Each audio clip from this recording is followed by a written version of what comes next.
Hello, welcome to this information session on Room Selection 2016. There's a few things we'd like to go over about the returning application process. Hopefully you'll find this information helpful to you as you go through the returning application process. And remember, you can always contact us at housing@stmartins.edu with any questions. The housing application is due on March 18th. It is required for all students who are returning to the residence hall. It is available online.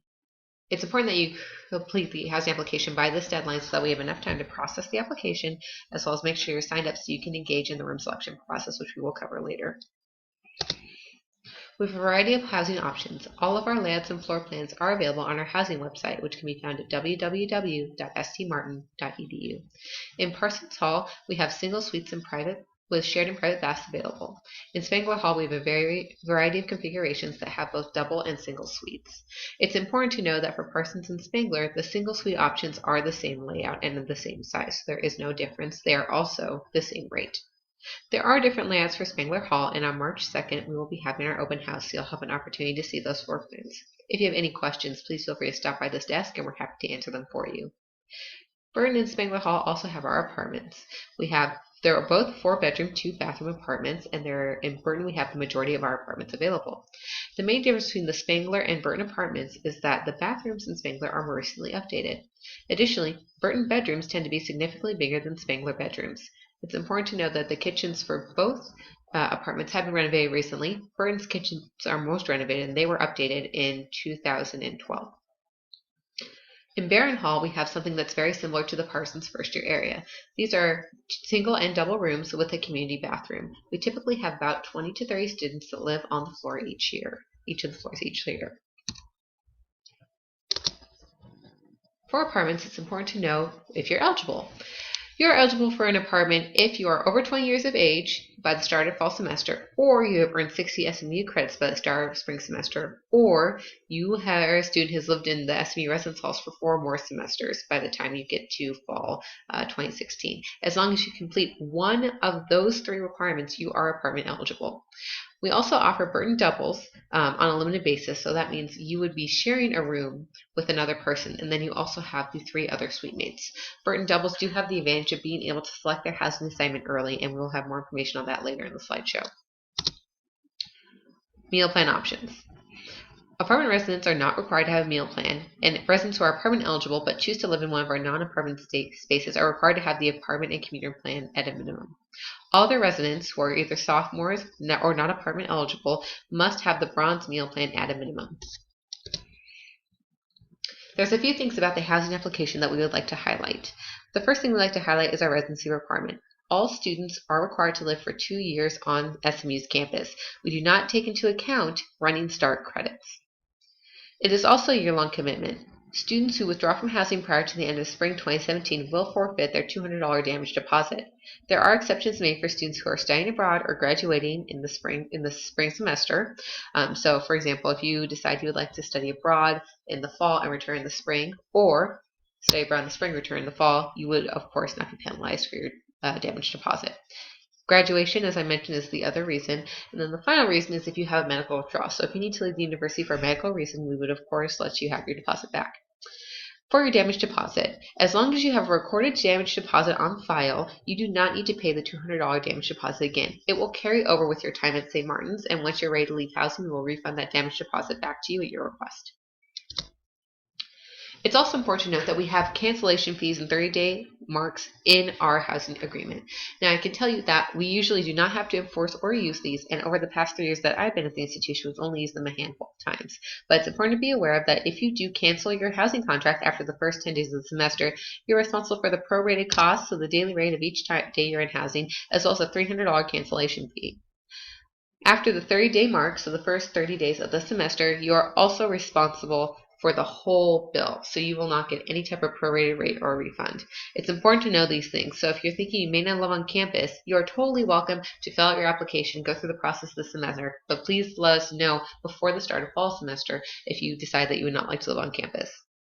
We also like to note that students are responsible for all housing policies. Students are responsible for the alcohol-free and drug-free campus that we have, and students are allowed to have service animals and emotional support animals on campus. They are the only type of animals allowed, except for goldfish or other types of fish, in a 5-gallon or smaller tank. If you feel that you need a service animal emotional support animal, that is approved through our Office of Disability Support Services. You would need to contact Jeff Brown for more information on that, or if you have any questions, please contact us at housing@stmartin.edu. Now that we've covered the nitty-gritty details of our housing application, we would like to talk about room selection. Room selection is on March 24th and it is from 4 p.m. to 8 p.m. in the Baran Great Room. In order to participate in room selection, you will need to have your SMU ID card on you. You will need to have completed your 2016-2017 housing contract in advance, March 18th. You will need to have your room preferences and 3 alternative options, and you will need to either be with your roommates or have their proxy form. You will be assigned a priority number in order to determine when you will be able to go through the housing selection process. The priority numbers will be available and posted to each of the desks, both Spangler and Parsons, no later than March 19th. In order to determine your priority number, you will simply go to the priority list, which will be in the lobby, find your ID number, that will give you your priority number. Your priority number will then determine what time you're able to come and select your room.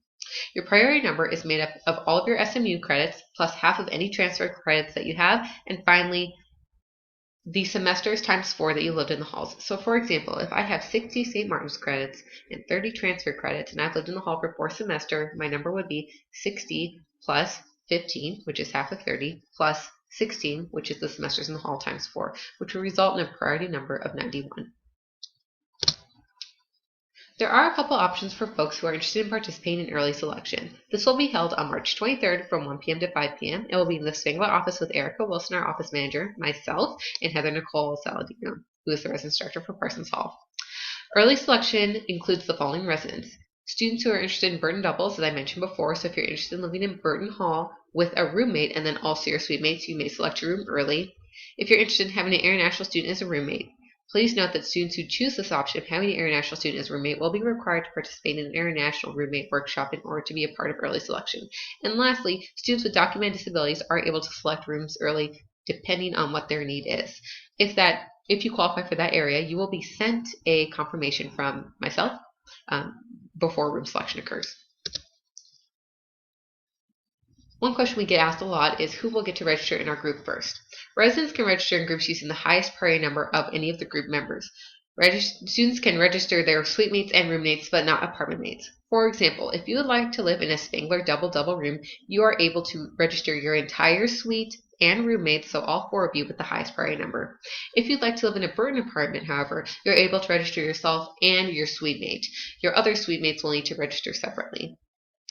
Residents can register a group member who is not present through a proxy form. Proxy forms are currently available at each of the desks, and we will have more information later in this presentation. So, another thing we'd like to note is if you have a quad, so if you have 4 people, then you know you want a Burton apartment together, we recommend that you split up based on the 2 highest priority numbers, so that way you can secure the apartment. Once you have this apartment secured, you are welcome to change your configuration. So for example, if you and your friend want to be in A and B, but you 2 have the highest priority numbers, go ahead and split so that A is with roommate C and B is with roommate D. Once you have secured your 4-person Burton apartment, then you can switch with us and we will go ahead and make sure you're in the correct space.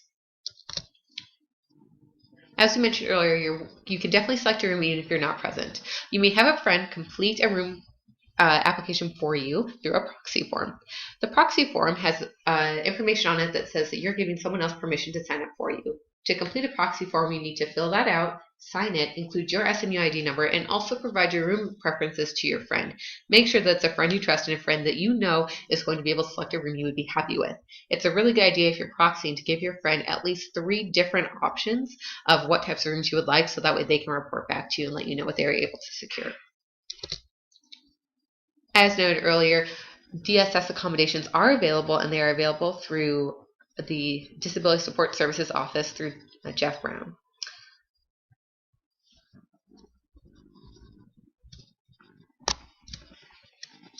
Going back to the dates and locations, we just again want to re-emphasize that March 24th is the date. If you're going to miss this date for whatever reason, please make sure you fill out a proxy form or have a plan for someone to secure that room for you. If you have any other questions about housing selection, again, please feel free to contact us at housing@stmartin.edu.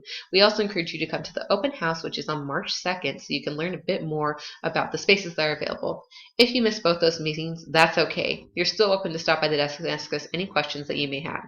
Thank you so much for your attention, and we hope that you found this informative.